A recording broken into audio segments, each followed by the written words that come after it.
Hello friends, welcome to nature's nomad. আজ আমি share করছি একটা পিকনিক স্পট। শীতকাল মানেই পিকনিকের আমেজ।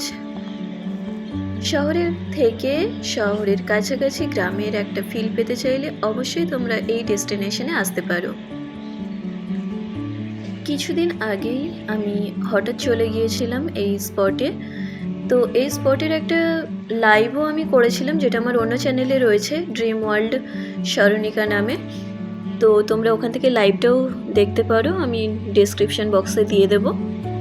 এই স্পটটা অ্যাকচুয়ালি ভাড়া দেওয়া হয় শুটিং এবং পিকনিকের জন্য। আনফর্চুনেটলি আমি যেদিন এসেছিলাম তো সেদিন এখানে একটা অ্যাডের প্রোমো শ্যুট চলছিল, তো মেন স্পটটা আমি সেভাবে ভিজিট করতে পারিনি। আমরা একটু অফসাইডে ছিলাম। অফসাইড থেকে যে ভিউটা পাওয়া যাচ্ছে সেই ভিউটাই আমি এখানে শেয়ার করেছি। এবারে আসছি আমি লোকেশন ডিটেলসে। এটা হলো নলবন ১ নম্বর মৎস্যজীবী সমবায় সমিতি। সায়েন্স সিটি থেকে বাসন্তী হাইওয়ে ধরে গেলে বামনঘাটা বলে একটা স্টপেজ পড়বে, এবং সেই বামনঘাটা থেকে আরও ১-১.৫ কিলোমিটার এগিয়ে গিয়ে রাইট সাইডে আমাদেরকে একটা টার্ন নিতে হবে।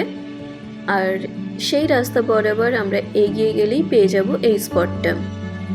আর যারা সোনারপুর থেকে আসছো তাদের জন্য বলবো, জলপথ ধরে সোজা বামনঘাটা, এবং বামনঘাটা থেকে আরও ১-১.৫ কিলোমিটার এগিয়ে গিয়ে রাইট টার্ন।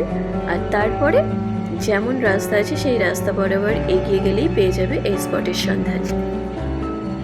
অ্যাকচুয়ালি এটা একটা আর্টিফিশিয়াল ভিলেজ।